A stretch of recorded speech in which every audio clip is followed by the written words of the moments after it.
금세와 내세와 영원한 세계와 우리의 살고 있는 이 현실의 세계와 믿음의 눈과 지혜의 눈으로 모든 것을 밝히 보게 하시고 우리가 세상에 왜 나왔으며 아버지께서 이 보이는 시공세계를 창조하시고 역사를 통하여 우리에게 어떠한 뜻을 가지고 계시는지 복음을 통하여 저희들에게 또한 알려주시고 영혼의 세계 속에 아버지의 인격과 같은 자유함을 주시더라도 그 가운데서 풍성함이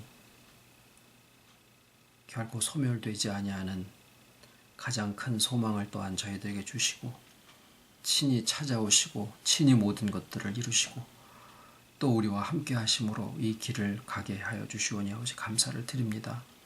우리가 날마다 아는 것이 달라지고 보는 눈이 달라지고 이로써 세상을 여전히 살아가되 그 살아가는 의미가 전혀 달라질 수 있게 이끌어 주셨사오니 감사를 드리고 저희들에게서 생명수가 막히지 아니하고 오히려 에덴처럼 흘러 만국을 소성할 수 있는 생명수의 강들이 다 흘러나가는 삶들이 되게 해주시옵기를 예수님의 이름으로 기도드립니다. 아멘.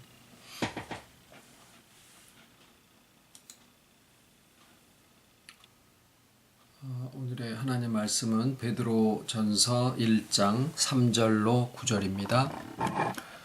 찬송하리로다 우리 주 예수 그리스도의 아버지 하나님이 그 많으신 긍휼대로 예수 그리스도의 죽은 자 가운데서 부활하심으로 말미암아 우리를 거듭나게 하사 산 소망이 있게 하시며 썩지 않고 더럽지 않고 쇠하지 아니하는 기업을 잊게 하시나니 곧 너희를 위하여 하늘에 간직하신 것이라.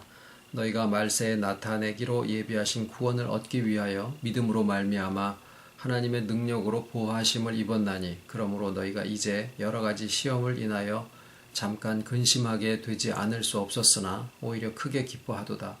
너희 믿음의 시련이 불로 연단하여도 없어질 금보다 더 귀하여 예수 그리스도에 나타나실 때에 칭찬과 영광과 존귀를 얻게 하려 함이라.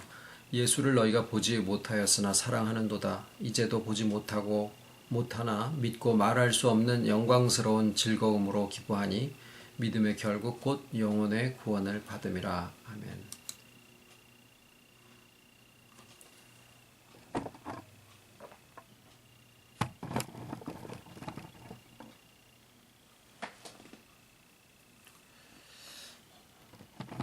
어쩔 수 없이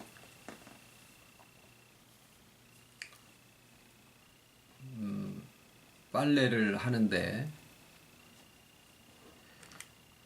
물론 세탁기가 합니다마는 가끔 양말들이 한쪽만 있는 경우들이 있어요. 그러면은 한쪽밖에 없으니까 이거를 버리지도 못하고 양말 한쪽만 있다고 버리는 경우들은 거의 없지 않습니까? 왜냐하면 이게 틀림없이 벗어놓을 때 획 벗어서 어디다가 던져놨기 때문에 이러지 분명히 집안 구석에 어딘가 있을 거라는 걸 알기 때문에 버릴 수가 없어요. 그렇다고 오래 지나도 안 나온다 그래가지고 급해서 하나는 빨간색 하나는 파란색 입고 바깥에 나가면은 날씨가 더워서 이상해졌나 보다라고 생각을 할 수도 있기 때문에 그거는 신지도 못하고 버리지도 못하고 이따가 집안을 정리하다 보면은 그 나머지 한쪽이 나오는 경우들이 종종 있습니다. 오늘은 말씀의 제목이 양말 한 짝입니다. 살다 보면 참 예기치 못하는 일들이 벌어지지요. 사람이 계획을 하고 산다라고 하는 것은 자기가 가진 재력이나 건강이나 시간이나 또는 인맥이나 하다못해 날씨까지도 다 고려해서 나한테 주어진 어떤 상황들을 어떻게 해결해야 될 것이다 라고 하는 생각을 하는 것을 우리가 계획을 한다 라고 하는데 참으로 오늘이라고 하는 날들을 살아가는 과정에 보면 우리가 계획을 세우는 것이 과연 의미가 있는가라고 생각을 할 정도로 때로는 예기치 못한 상황과 또 돌발 변수들이 툭툭 튀어나오는 그런 것이 우리가 살고 있는 현실의 삶입니다. 보통 준비성이 많고 모든 것들을 다 사려 깊게 분별하는 사람들은 자기의 삶에 대해서 잘 계획하고 또 그것을 그대로 진행을 해 나가고 그렇습니다만은 믿는 사람들도 하루를 살고 오늘을 살아간다고 해서 자기의 삶에 대해서 무계획적으로 살아가는 것이 그것이 오늘을 믿음으로 살아가는 것은 결코 아니라고 생각을 합니다. 예수님이 제자들을 각동각처로 보내시면서도 뱀같이 지혜롭고 비둘기같이 순결하라고 하셨을 때 그 뱀같이 지혜로우라고 하는 것은 세상의 악한 지혜를 빌려오라는 얘기가 아니라 그곳에 가서 그곳 사람들의 정서와 민심과 상황과 여건이나 모든 것들을 다 면밀히 살펴서 거기에 상황에 적절하게 행동을 해라. 어떤 것은 계획을 세우고 그러나 성령의 인도하심이 분명히 함께 하신다라고 하는 두 가지를 함께 말씀을 하신 거거든요. 우리 믿는 사람들이 자칫 잘못하다 보면 오직 믿음으로 모든 것을 다 해결한다라고 생각하는 것이 잘하는 것이라고 생각을 하고 사는 경우들이 있어요. 하나님께서 우리에게 믿음과 함께 이성이라고 하는 지혜를 주실 때는 두 가지를 다 함께 사용을 해야 온전한 지혜 가운데 다다를 수 있다라고 하는 말씀입니다. 이성과 지혜가 겸비되지 않은 믿음은 맹신이나 맹종에 빠지게 될 가능성이 많습니다. 그래서 말씀을 들으면서도 우리가 생각하는 능력을 잃어버리거나 또는 빼앗기게 되면 그 믿음은 모래 위에 지은 집이나 다를 바가 없습니다. 말씀을 듣더라도 그 말씀을 또 묵상하고 생각할 수 있는 그러한 기회를 많이 가지심으로써 그 말씀이 과연 그러하다 하고 자기 것이 되어지는 그러한 생각하는 저와 여러분들이 되시기를 바랍니다. 연세가 좀 드시거나 또는 귀찮아지셔가지고 생각하는 것 자체를 그만두게 되면 그거야말로 나이와 상관없이 늙은 거다라고 생각을 합니다. 자, 우리가 살아가는 오늘이라고 하는 날들이 때로는 예기치 못하는 일들이 많이 벌어지기 때문에 과연 내가 계획을 지어서 계획을 세워서 살아가는 것들이 의미가 있겠는가라는 생각을 할 때도 있습니다만은 믿는 사람들이 고려해야지 되는 또 한 가지의 요소는 바로 하나님의 뜻이 우리의 삶에 아주 직접적으로 참여하시고 또 주관하신다라고 하는 사실입니다.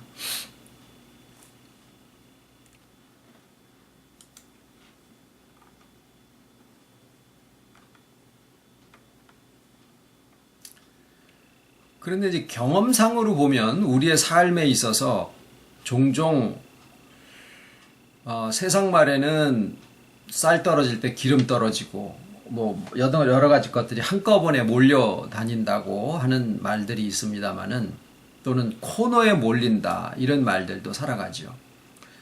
짐승들이 덫에 걸리는 것은요, 무슨 음식이나 또는 새로운 습관이나 이런 것들이 갑자기 자기한테 들이닥친 것이 아니라 자기는 그저 다니던 길로 다니는 거고 먹던 것을 먹는 것이고 좋아하는 것을 좋아하고 피하는 것은 피하고 하는 거거든요. 그런데 그것을 잡으려고 하는 사냥꾼들이 동물들의 습성이나 먹이나 생활 태도 이런 것들을 면밀히 다 관찰을 해가지고 한번 발을 들여놓으면은 자기 습성대로 살아가는 것 때문에 오히려 그 덫에 걸려서 빠져나올 수 없는 그런 장치를 고안하는 거거든요.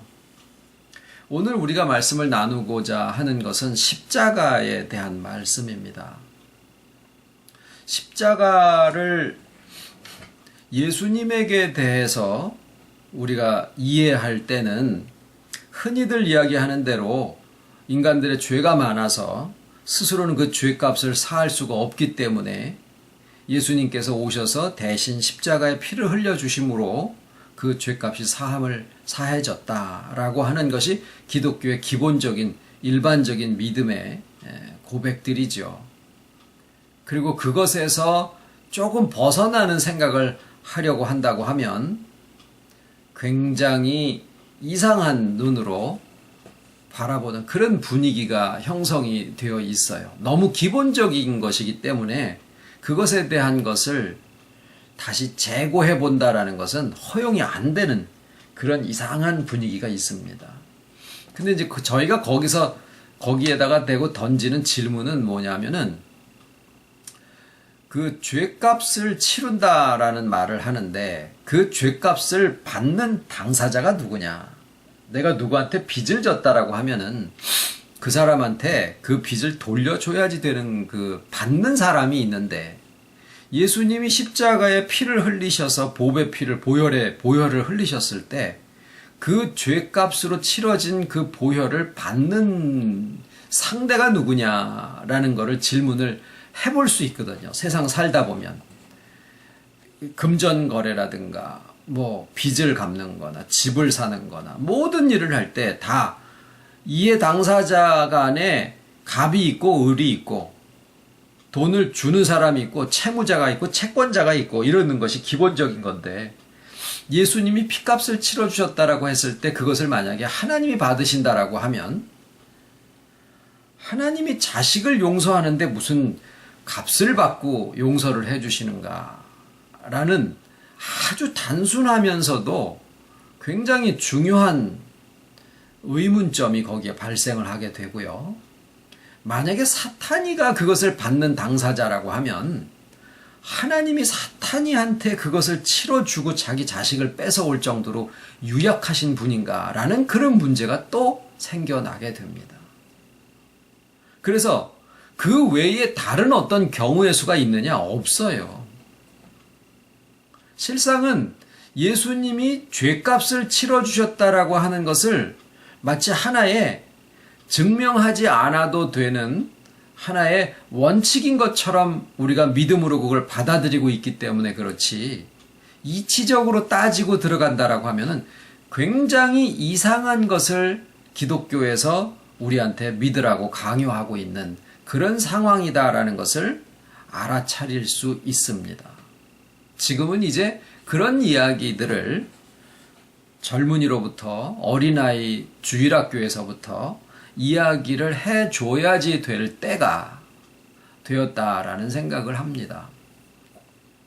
예수님의 피는 죄를 씻어 주시기 위한 죄의 값으로 치러주신 게 아니라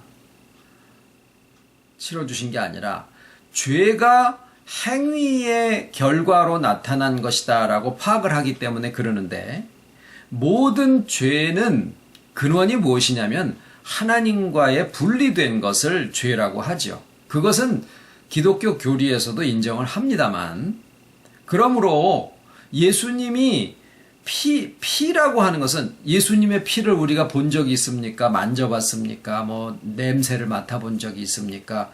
그 피가 한번 흘려졌는데 그것이 지금까지 흘러내려오고 있기를 합니까? 교회에 달려있는 십자가에서 무슨 피가 흘러내려와야지 무슨 그런 게 아니거든요. 왜 피어야 되느냐? 피가 아니라 실은 생명이더라라는 거죠. 생명인데 이 생명은 육체의 생명도 그렇고 하나님과의 연결된 그 생명도 그렇고 어떤 다른 것으로 그것을 형상화할 수 있는 것이 실상은 없어요. 과학자들도 이게 생명이다라고 이렇게 끄집어내서 보여줄 수 있는 것들이 아니더라 그 말이에요. 그래서 우리 인간의 눈에 보여지는 그 생명에 대한 하나의 상징물로 주신 것이 바로 피예요. 그러니까 결국에는 피를 쏟아주셨다라고 하는 것은 생명을 우리에게 주신다라고 하는 것인데 생명이 예수님이 생명을 가지고 계시다가 여기 생명이 있다 하고 이렇게 건네주는 물건이 아니다라는 거예요. 생명은 무엇이냐? 결국 주님 자신이 생명이시더라라는 거죠. 그래서 예수님이 우리를 위해서 피를 흘려주셨다라고 하는 것은 예수님 자신께서 하나님의 생명으로서 우리와 하나 되신다라고 하는 것에 대한 약속의 표현이더라라는 겁니다. 그래서 그것을 새로운 약속, 신약 또는 새 언약이라고 말씀을 하신 거죠. 실상은 주와 하나됨이 그것이 예수님의 피의 실상입니다. 그것은 하나의 약속 어음이나 마찬가지예요. 개인 수표나 마찬가지예요. 개인 수표를 나중에 돈으로 바꿔야 그게 진짜 돈이 되는 것처럼 피 자체가 문제가 아니고 그것이 상징하고 있는 생명인데 생명은 물건이 아니기 때문에 생명이 우리에게 진짜로 나타내고자 하는 바는 예수님 자신이 우리와 하나 되셔서 우리에게 새로운 생명을 주신다라고 하는 그 사실이 그 약속의 실상이다라는 겁니다. 그래서 약속의 실상은 이루어졌다라고 저희는 이야기를 하고 있는 거죠. 그래서 십자가가 예수님에게 대해서 적용이 될 때는 바로 그 예수님이 우리와 하나 되심이라고 하는 것은 또 한 단계를 거슬러 올라가면은 하나님의 본성이신 사랑이 가장 직접적으로 원하시는 바가 뭐냐면 임마누엘, 즉 우리와 함께 하신다라고 하는 거죠. 그래서 그 임마누엘의 약속, 하나님이 우리와 함께 하신다라고 하는 그 약속이 예수께서 우리와 하나 되실 때 그 임마누엘의 약속이 실상으로 나에게 이루어지는 거다라는 겁니다. 그것이 거듭남이에요. 이것이 구원에 대한 가장 복음적이고 가장 직접적인 해석과 이해가 됩니다. 자, 이제는 십자가에 대한, 지금까지는 십자가의 예수님에 대한 이해라고 했으면 내가 지고 가야 되는 십자가는 무엇이냐, 이것을 이제 오늘 좀 나눠보려고 하는 내용이에요. 자, 우리가 십자가를 예수님이 우리를 위해서 대속하신다라는 대속이 우리가 잃어버렸던 어떤 것들을 회복시켜 주신다라고 하는 나 자신다움이라든가 조화로운 관계라든가 자신으로부터의 자유로움이라든가 이런 여러 가지 것들을 예수님의 십자가로 인해서 우리에게 주어지신다라는 말씀을 우리가 이제 나눴는데, 그럼에도 불구하고 우리의 믿는 생활은 십자가를 지고 주를 따라가는 삶이다라고 하는 것에 대해서는 누구도 부정할 수가 없더라라는 말이죠. 오늘의 저희가 이 말씀을 나누고 있음에도 여전히 십자가를 지고 주를 따르는 삶은 우리의 성경에서부터 배제해야지 될 것이 아니다라는 거예요. 여전히 십자가 지는 삶은 우리의 신앙의 삶이고 우리의 믿음의 태도인 것만큼은 분명한데, 자, 우리가 지금 나여도 괜찮고 사과는 사과대로 맛있고 배는 배대로 맛있어서 하나님 앞에는 어떤 서열이나 단계가 있는 게 아니라 모두 다 자기다움 속에서 주와 하나됨을 회복하고 주와 하나됨 안에서 자기다움을 회복하고 자기다움이 온전히 다 주 안에서 회복이 되어졌을 때 오히려 내 몸이 하나도 아프지 않으면 내 몸이 자유로운 것처럼 내 심령이 모든 상처와 상함과 억눌림에서부터 자유로워지면은 자의식이라는 것으로부터 자유로워질 수 있다라고 하는 것이 우리들의 생각입니다. 아직도 자기 입장이 나오고, 내가 이것을 했더니 이렇게 뭐가 됐고 내가 이것을 했어요 라고 하는 그런 게 아직 자의식인데, 그런 자의식이 아직도 나오는 것은 왜 그러느냐, 어떤 부분이 아직 회복이 안 됐다라는 거예요. 너희 안에 이 마음을 품으라, 십자가의 마음이거든요. 주님의 마음은 우리가 주와 하나 된다라는 말은 내가 나다우면 된다?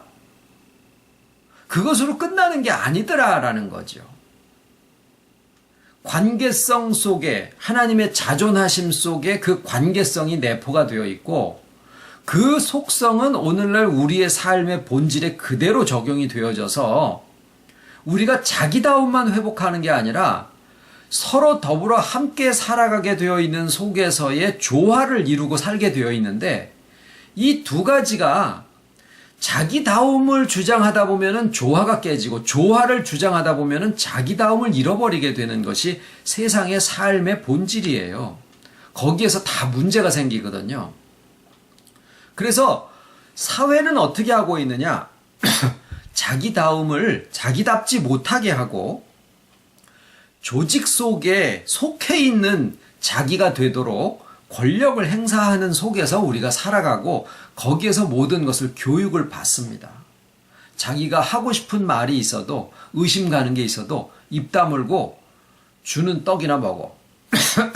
이런 속에서 기독교 신앙도 주입식으로 받은 거예요.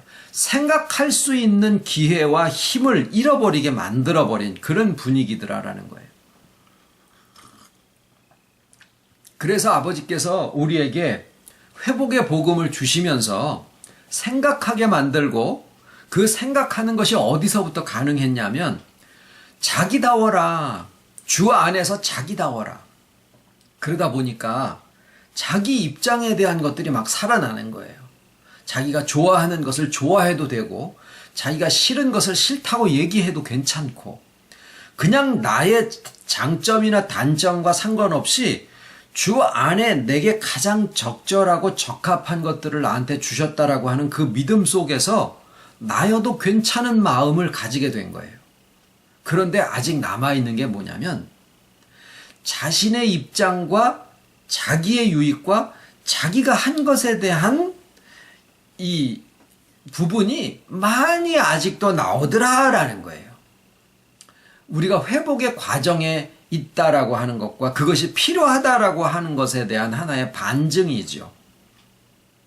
그러면서 사람과 사람의 관계가 조화로워지기 위해서는 우리가 자기 것을 주장하고 자기 입장을 내세우는 게 아니라 자기로부터의 자유로움 속으로 들어가야 이 양쪽이 다 자기다움도 살아나고 조화도 이루어질 수 있는데, 그것이 바로 주의 인격으로 나의 인격이 같이 이루어지는, 그게 동행이고 그것이 주와 하나됨의 우리의 마지막 모습이에요.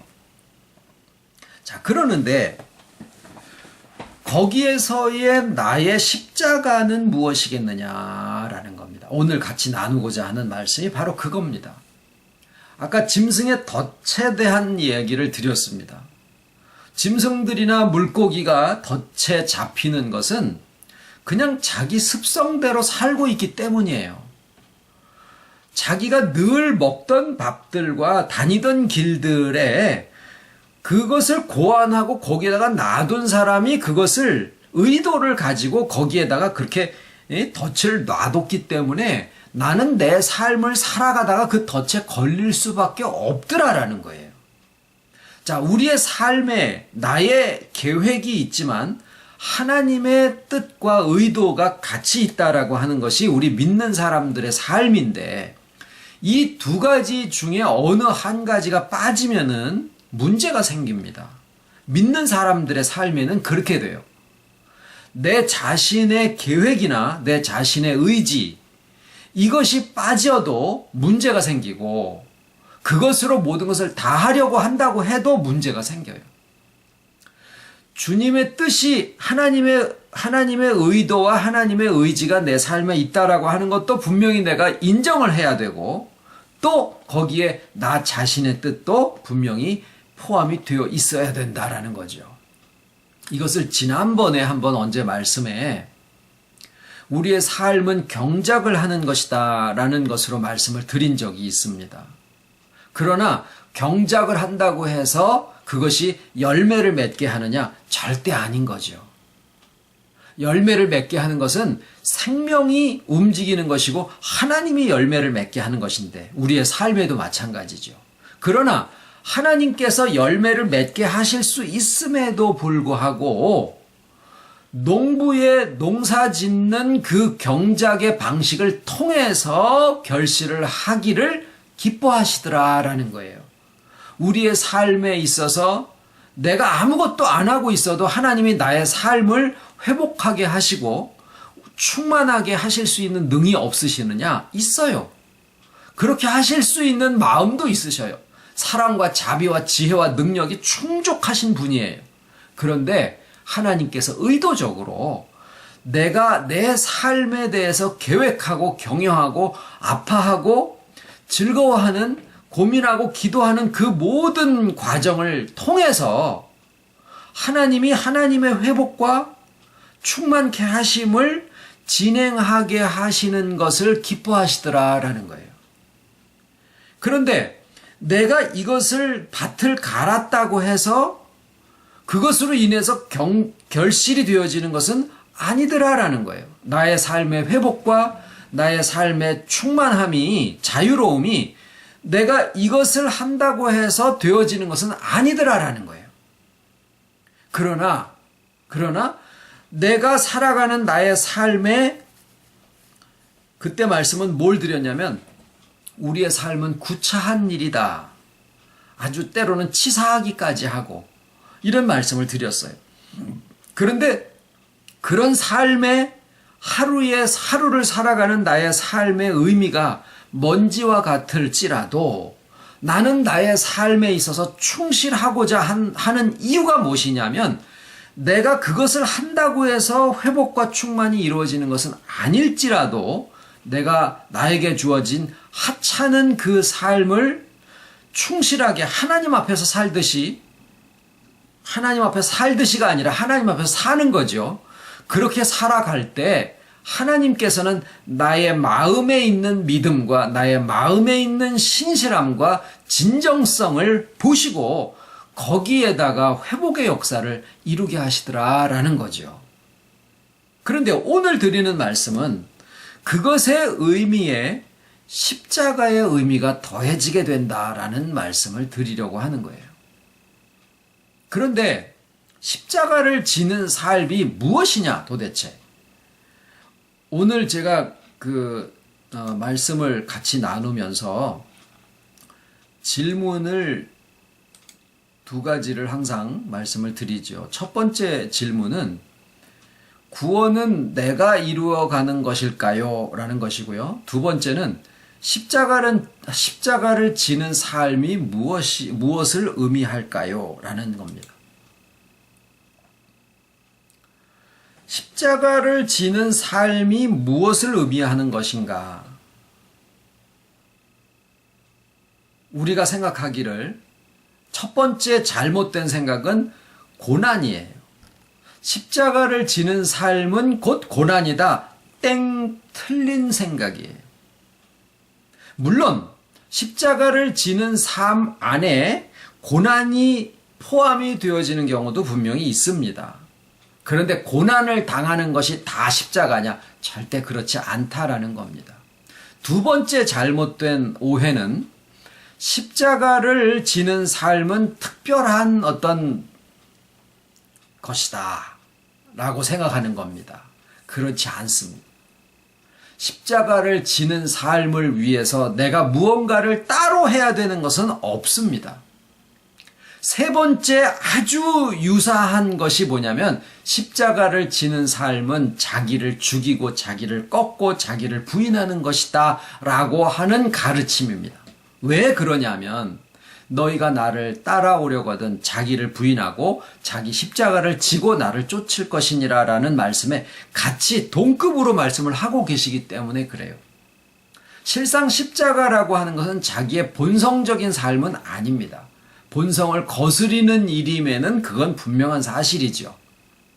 그런데 십자가를 지는 삶이 우리에게 있어서는 아까 덫에 걸리는 짐승 얘기를 드린 것처럼 물고기 얘기를 드리는 것처럼 자기의 습성대로 먹는 것을 먹고 다니던 길을 다니다가 덫에 걸리는 것처럼 나는 나에게 주어진 오늘이라고 하는 삶에 주어진 여러 가지 상황 속에서 나이와 건강과 재력과 환경과 인맥과 심지어는 날씨까지 고려를 해서 모든 것들을 계획을 하면서 살아가게 되어 있는 것이 나에게 주어진 오늘을 살아가는 삶의 태도예요. 그것을 안 하면 삶이 이루어질 수가 없어요. 오늘 점심에 뭐 먹지? 이런 것도 계획이에요. 아침에 일어나서 오늘 내가 해야 될 게 뭐가 있나?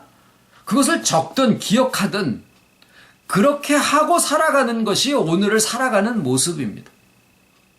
자기가 좋아하는 것과 해야 되는 것과 무선적으로 해야 되는 것과 조금 있다가 해야 되는 것과 이런 것들을 다 분별해가지고 지혜롭게 정리정돈을 해가면서 다른 사람의 생각도 의식하고 내 건강 상태도 고려를 하고 다 하면서 편하고 즐거운 길이 있으면 또 그쪽으로 가고 그거지 내가 특별하게 십자가를 지는 삶을 산다고 해서 고생하는 길을 쫓아가거나 죽는 길을 찾아가거나 내가 하고 싶은 거를 못해야 된다거나 빨간 드레스를 입고 싶은데 항상 검정색만 입어야 된다거나 그런 게 아니다라는 거예요.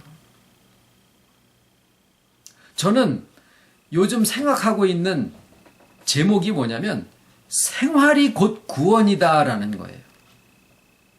나의 생활이 구원이 되지 않으면 우리는 뭔가를 하는 그런 존재가 되어진다라는 거거든요. 예수님이 세례 요한에 잡히시는 소식을 듣고서 두로와 시돈 지방으로 도망을 하셨어요. 왜? 예수님도 이쪽 제야 인사 쪽에 속해 있는 분이었었거든요. 그러니까 기득권자의 입장에서 세례 요한을 잡고 난 다음에 야 거기에 비슷한 사람들 다 잡아들여. 그럴 때 예수님도 같은 부류에 속해 있었기 때문에 그 소식을 듣고 도망가신 거예요. 그러면 거기 가셔가지고 자 집회합시다 그래가지고 사람들 광장에 모으셔가지고 막 이렇게 하셨다라는 얘기가 없어요. 물론 병든 사람들을 고쳐주시고 간질하는 여자들을 고쳐주시기도 하고 이런 일이 있습니다만은 그거는 오늘이라고 하는 삶을 살아가시는 동안에 맞부닥뜨려진 어떤 사람들에게 가지고 계신 것들을 그냥 나누어 주신 것이지 의도적으로 어떤 집회를 하거나 무슨 이런 것을 하신 게 아니더라라는 거죠.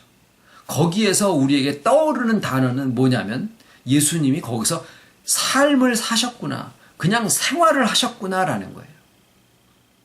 우리는 신앙인이면서 동시에 생활인입니다.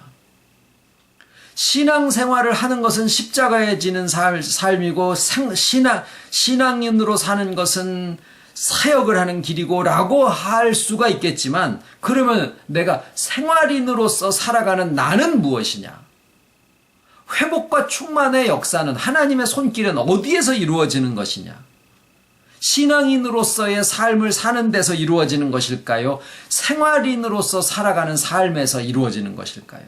이 두 가지가 다르지 않아야 된다라는 것이죠.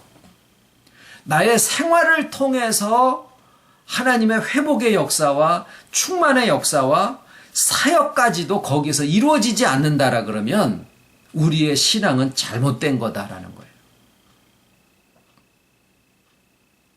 내가 의도하지 않고 그저 나로서 살아가고 나에게 주어진 삶을 살아가는데 거기에 뭐가 있다 그랬죠?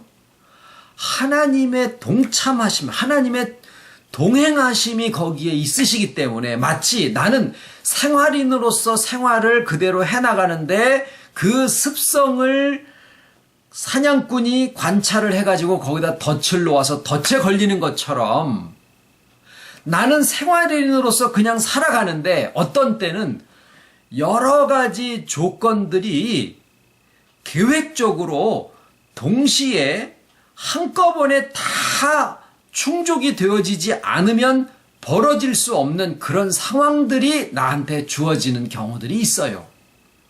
그때 우리는 모든 순간에 하나님의 손길이 함께 하시지만 마치 덫에 걸리는 짐승처럼 나는 나의 삶을 그냥 살아가는데 거기에 하나님의 손길이 우리를 이끌고 뭐예요? 코너로 몰아서 가게 하시는 일들이 있더라 그 말이에요.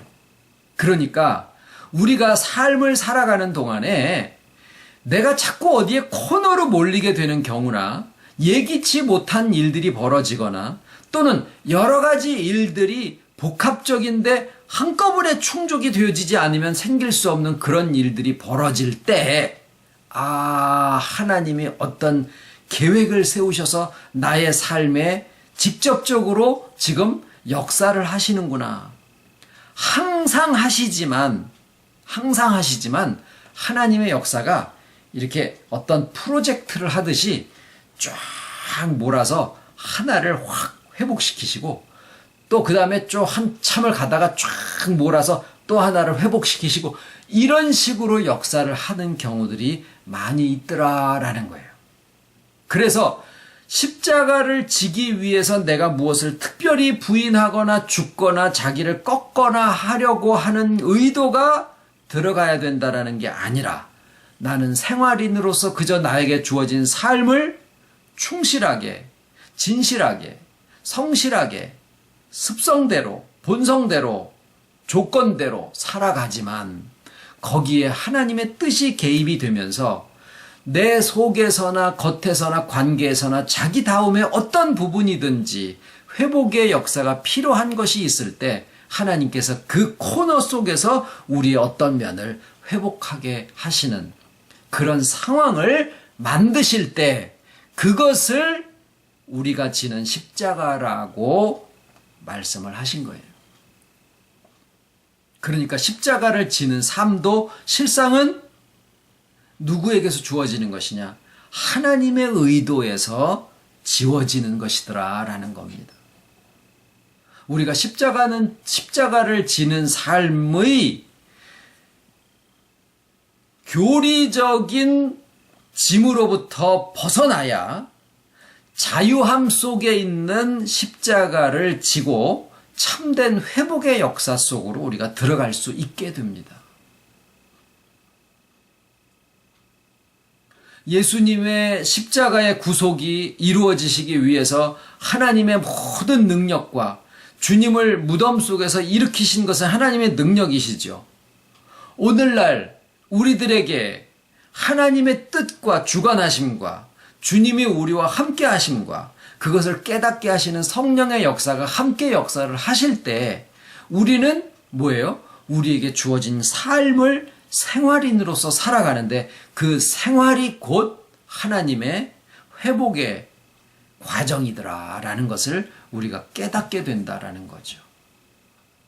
우리가 회복된다라고 하는 것은 자꾸 알아가는 것을 얘기를 합니다. 우리가 이룬다라고 하는 표현에 굉장히 오해를 많이 하고 왜? 자기가 무엇을 해야 된다라고 생각을 하니까. 그런데 그 이룬다라고 하는 것의 참된 이해는 뭐냐면 알게 되었다라는 거예요. 내가 나를 알게 됐어. 내가 이 관계에 대한 것을 이제는 알게 되었어. 하나님에 대해서 알게 되었어. 구속에 대해서, 영원에 대해서 알게 되었어. 그것이 회복입니다. 알게 되는 것을 믿음이라 하고 그것을 회복이라고 합니다.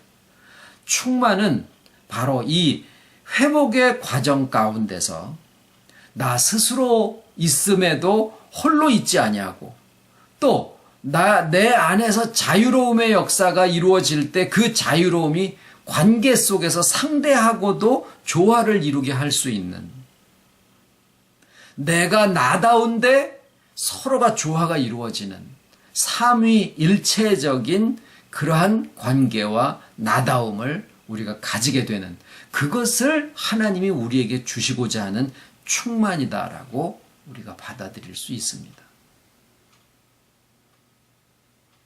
내게 닥쳐지는 어떤 일들이 지금 당장에 이해가 되어지지 않는 일들이 분명히 있습니다. 우리가 신앙생활을 이만큼 오래 해왔을지라도 여전히 우리들에게 닥치는 일들이 아직 이해되지 않는 그런 상황들이 있을 수 있습니다. 양말 한 짝처럼.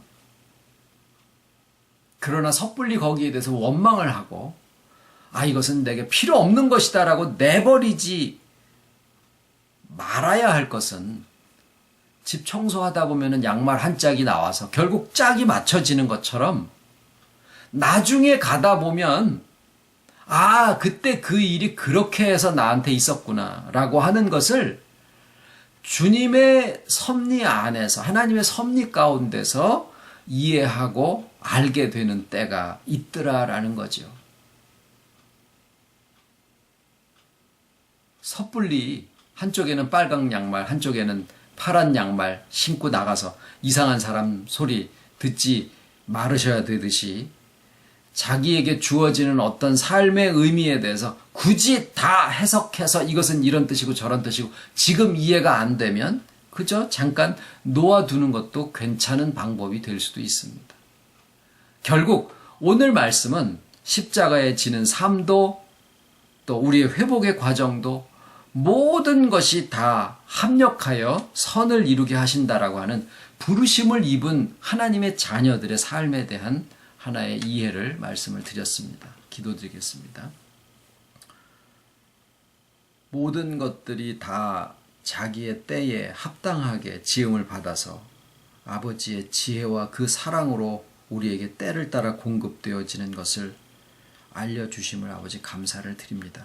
우리의 믿음이 남들보다 우월한 어떤 단계에 올라가는 것도 아니고 어떤 능력을 소유하는 것도 아니고 오직 모든 능력이 위로부터 빛들의 아버지께로부터 온다라고 하는 이 사실을 우리가 인정을 하고 그것을 알아들이는 것이 우리의 믿음이고 그 사랑을 받아들이는 것이 우리의 사랑인 것을 알려주셨사오니 감사를 드리고, 우리가 지금까지 십자가를 지는 삶이 오히려 교리적인 짐이 되고 부담이 되어져서 자유로움 속에서 십자가를 지는 회복의 역사에 직접 들어가지 못했었던 것을 오늘 말씀을 통하여서 십자가를 지는 삶조차 아버지의 주신 자유함 가운데 이루어진다라고 하는 사실을 알게 되었사오니 감사를 드리고, 저희들의